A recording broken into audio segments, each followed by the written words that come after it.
What's up, everybody? It's AJ with etrailer.com. Today we're going to be checking out this Draw-Tite 2 5/16 ball with a weight capacity of 12,000 pounds. Now it also has a diameter down here of the ball of 1.25 inches, so just make sure you get the right ball mount for it to go on. Let's check it out.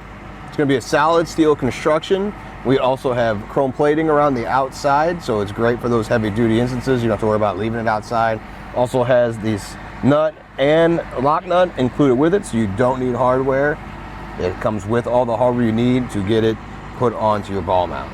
Speaking about the ball mount, you want to make sure you get a ball mount that can handle this weight. So this is rated for 12,000 pounds. You want to make sure that the ball mount does too. So this one is also 12,000 pounds. So that's good to know that you can rely on that. You want to always go with the lowest tow rating. So let's just say the hitch was rated for 10,000 pounds. Then we default to 10,000 pounds because we don't want to max out the hitch.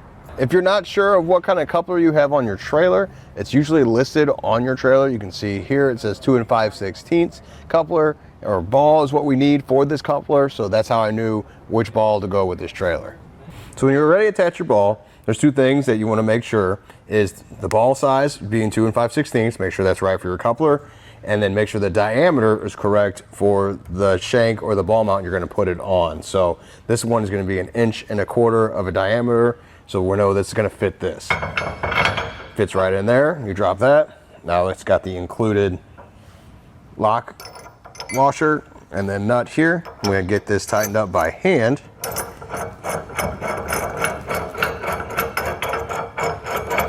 Just get it started until you get it as tight as you can. Then we'll come back with tools and torque it down. So we got our tools, and you need a pretty big wrench for this. It's going to go on here on the flat side of the base of the ball. That's flat sides made so that wrench can go on there when you go to torque it. Then we got the socket at the bottom and our torque bar, and that's what we're going to lift up there and torque. And obviously here, it's pretty beefy, so it's going to be hard to do it this way. So there's a couple different things you can do. One of them is if you have a vise in your garage, you're going to flip this around, put the vise on this part, and that'll hold that in place, and you can use your torque bar and socket to tighten it down that way. We're using the hitch right here just to hold it in place, and since we have a shop, we have a bunch of different sockets and the torque bar. Now torque bars are sold separately as well. You will need this to do the specific torque ratings that are in the instructions, and they're pretty hefty, so you might have to rent and run from an auto parts store just to torque this down.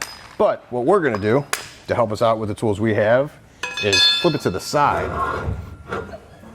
So that's going to be easier to hold the wrench and use the torque bar at the same time. Now this way, it's going to make it much easier because the wrench kind of just sits there like that, and then our torque bar will go on the other end. So I'm going to hold the wrench with this hand just to get it started. Now if you have an extra set of hands, it might not be a bad idea to have a buddy hold the other wrench just so you can focus on torquing down the other side. But right now, this is the early stages, so we just need to get it started.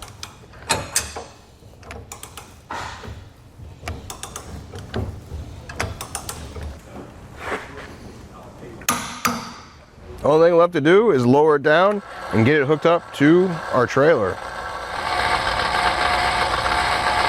With the safety chains hooked up, we're ready to hit the road and get towing. It's a really good heavy duty ball. Just make sure you get the right heavy duty ball mount that goes with it. That way you can maximize that weight capacity. Well, I think that does it. Thanks for hanging out, and I hope this helped.